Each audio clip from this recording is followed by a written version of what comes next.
ये देखो बेटी, पायल नाम है इसका। बहुत ही सुंदर और गुणी लड़की है ये तुम्हारे भाई के साथ खूब जचेगी। क्या? तो आप ठीक रहे हो पंडित जी, कमाल की जोड़ी जमेगी दोनों की।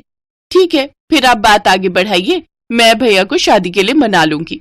काजल के माता पिता का देहांत कई साल पहले ही हो चुका था। तब से उसके बड़े भाई विकास ने उसे पाला पोसा। विकास के पिता प्रॉपर्टी डीलर थे, जिससे उनके पास काफी प्रॉपर्टी थी। विकास हमेशा अपने काम में बिजी रहता, इसलिए काजल ने ही उसके लिए लड़की देखने का फैसला लिया। फिर एक रोज पंडित जी की बताई हुई लड़की को देखने काजल अपने भाई के पास पहुंची। विकास को भी वो देखते ही पसंद आ जाती है।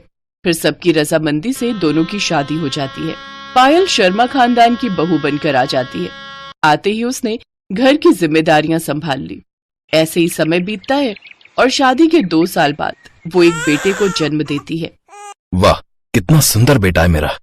होगा क्यों नहीं, अपनी बुआ पर जो गया है।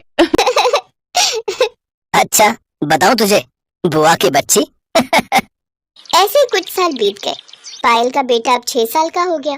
फिर एक रोज जब विकास काम से घर लौट रहा था तो उसकी गाड़ी का एक्सीडेंट हो गया और विकास की मौके पर ही मौत हो गई। जब काजल और पायल को ये बात पता चली तो वो खूब रोती है। ये तूने क्या किया भगवान, एक ही तो भाई था मेरा, तूने वो भी छीन लिया। आप हमें छोड़कर क्यों चले गए? अब हम कैसे रहेंगे आपके बिना? ऐसे ही कुछ दिन बीत जाते हैं।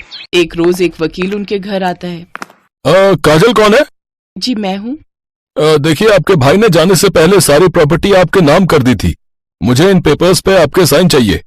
वकील की बात सुनकर काजल को अपने भाई पर बहुत नाज होता है, लेकिन ये बात पायल के मन में घर कर जाती है। वो आखिर ऐसा कैसे कर सकते हैं? उन्होंने सारी प्रॉपर्टी काजल के नाम कर दी, अपनी बीवी और बच्चे के बारे में सोचा भी नहीं।